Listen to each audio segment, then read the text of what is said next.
नमस्कार भाइयों।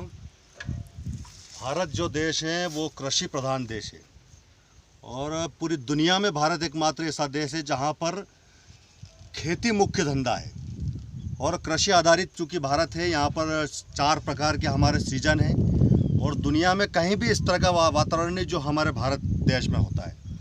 दोस्तों, अभी एक किसान संशोधन बिल भारत सरकार लाई है और मैं आदरणीय प्रधानमंत्री नरेंद्र मोदी जी, कृषि मंत्री नरेंद्र सिंह तोमर जी और पूरी टीम को धन्यवाद देना चाहता हूं और बधाई देना चाहता हूं कि इस देश में आज़ादी के बाद पहली बार दोस्तों ऐसा हुआ है कि किसान अब अपना माल मंडियों से बाहर भी बेच सकेगा। देखो कितना आश्चर्य का विषय है कि किसान गेहूं का उत्पादन करता है और किसान गेहूं का उत्पादन करता है, उसको गेहूं को मंडी में बेचता है, लेकिन व्यापारी उसी गेहूं को खरीदकर उसका आटा बनाकर उस आटे को कहीं भी बेच सकता था।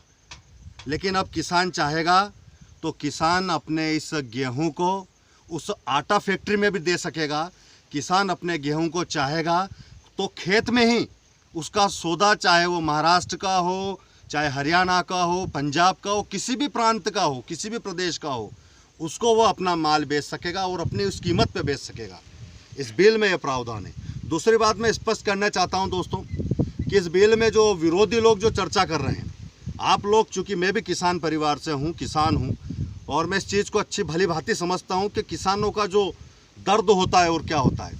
आज तक किसी ने किसानों की परवाह नहीं की, लेकिन पहली सरकार है मोदी जी की जिसने आज़ादी के बाद 2000 रुपये किसानों के खाते में डालने का भी काम किया, ये हम लोगों ने देखा है।